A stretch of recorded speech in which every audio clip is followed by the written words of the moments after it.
power of words. They can make you. They can break you. They can inspire you. They can tire you. In the world we live in today, we all look for instant gratification. And if our desires lay bare, we die a death of 1,000 cuts. I've seen young children in supermarkets with their mothers jump at the buggies, shout, scream, cry, roll around on the floor as if they're rolling around on a bed of hot coals. Why? Because somebody said no to them. And I've seen those same youngsters just a few seconds later jumping up and down, big smiles on their faces. Why? Somebody said yes to them. In those few moments, I've experienced the power of the word and the emotions behind it. As we get older, we learn to disguise our emotions to the words that we actually hear.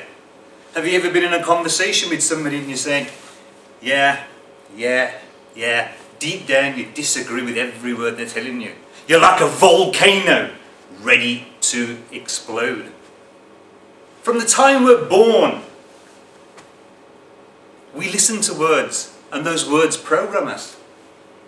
First it's your parents, then it's your teachers, then it's your peers, and then it's people in executive positions who want to sell their goods to you.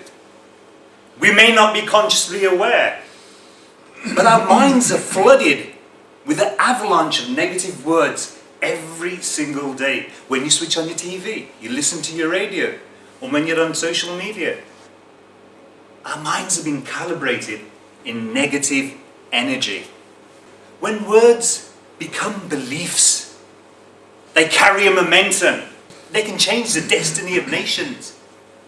Words will navigate you for the rest of your life, and they have from the start.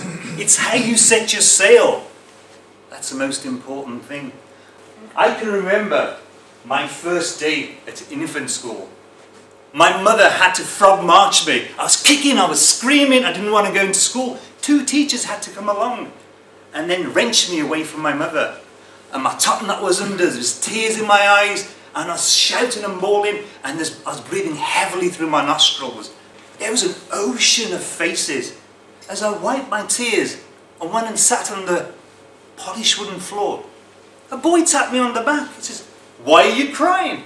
I says, "I don't like school." He says, "My mother said I'll make lots of new friends and learn new things. Do you want to be my friend?" I said, "Okay then." His name was Wayne. Wayne had chubby cheeks, blonde hair, and deep brown eyes. Me and Wayne became good friends. One day, Wayne went home for lunch. He never returned.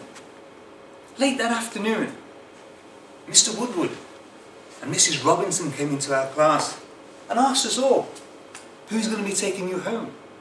Are you being collected?" Mrs. Robinson started to cry. Mr. Woodward put his hand on her shoulder and said, "Wayne, he's not coming back to school." And as he turned around, his eyes were glazed and tears started streaming down his face.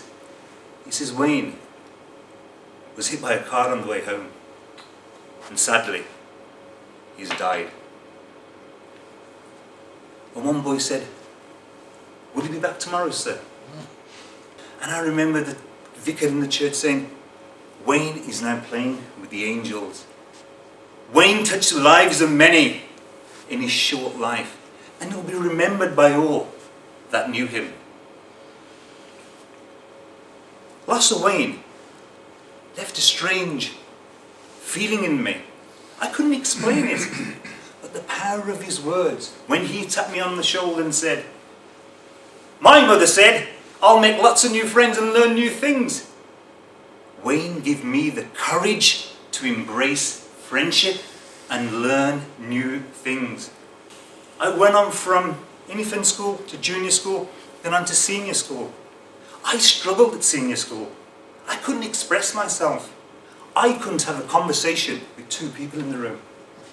I was afraid I'd always sit at the back of the class just in case the teacher asked me something. The only thing that kept me going in school was my passion for football.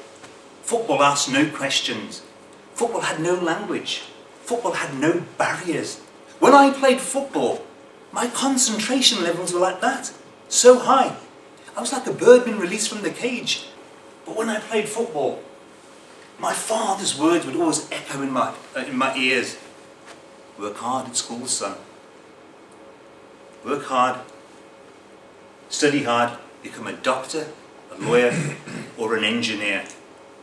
Football is not going to feed you. Football is not a real job. It's idiotic men in shorts chasing the ball and trying to put it through some sticks. Get it out your head. My coach, Keith at Sandwell Boys, he really believed in me. He says, Harry, you have a talent. Don't waste it. Go out, focus. He kept me focused. I was spotted by a scout from Southampton Football Club and invited for trials.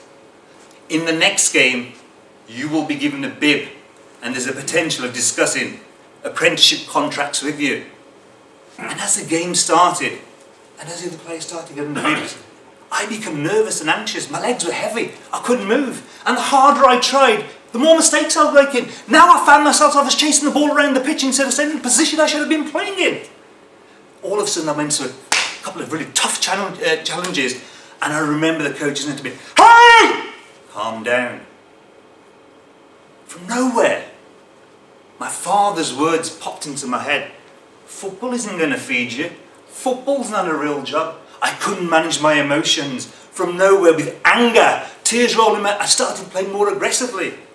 And after the game, the coach came to me and said, "Harry, the only reason you didn't get a bib is because of your temperament." I had sabotaged my own success. Have any of you been there? Back home in Birmingham, my father said, "Go to college." Through obligation, I went to college, but my heart was never in it. Never in it. I left college and I worked in a nucleus of different industries, moving from one job to the next, until I finally fell into recruitment at the age of 23. I was headhunted a number of times within my first couple of years. This was the first time in my life I felt good about myself, felt confident about myself, and there was a purpose to my life. And in 1994, me and my wife, we set up our own recruitment company from a small garage. And we turned it into a 22 million turnover business for a name market float. I was living in £1 million house. My kids were at some fantastic schools. And I was driving the kind of cars that I used to dream about owning as a little boy. And I was frequently meeting with senior ministers discussing major changes in the UK recruitment business. 2009, the global financial markets were in a crisis and all the banks were nervous. Many contract recruitment business went into administration. The banks called their debts in. The sheer speed and intensity of the whole process, it was like somebody had ripped my gut inside out. I was on a roller coaster ride going down at the speed of light and I was never going to come back up again. I had to break my emotional attachment to the house. I was hanging on like a climber without a harness with my bare hands. I could fall at any time. I sold the house. It was a wrench. And we rented a flat. Going from 3 bathrooms to 1 bathroom, it wasn't a problem. But going from 4 toilets to 1 toilet, that was a big problem.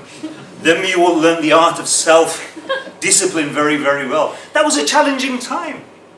It was the first time that my family sat in one room together, because that's all we had.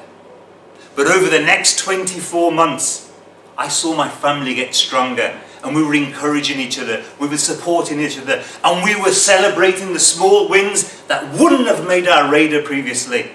And we started to build on, and my wife and children says, "Harry, you've done it before, you can do it again. It's in your DNA, it's in your blueprint, you can do it." And with every ounce of energy within me, I could muster, and real focus and determination, I started to refocus back on the business. You've seen the cars I had earlier on. Now I'm going to show you the car, my very first car I had. This was my first car. I was so proud of that car. I brought it home and I hand sprayed it black and the rims were silver. I was so proud of it. The first day I got it home, I was reversing it into my garage. My 4 friends were watching me. I was reversing, looking back, looking forward, looking back. And I got cocky. Yeah, and my foot slipped off the brake and hit the accelerator. I went bang into the back of the garage when my dad was on the night shift. I looked forward, my friends had dissipated. I looked back, my dad's face was coming at me. I locked the car doors. The garage was never so blue before with Asian words, yeah. I'm not going to repeat any here, yeah. That car was a solid car. That car the Russians had made for Harry. They knew I was going to scratch it. They knew I was going to scrape it. They knew I was going to bump it.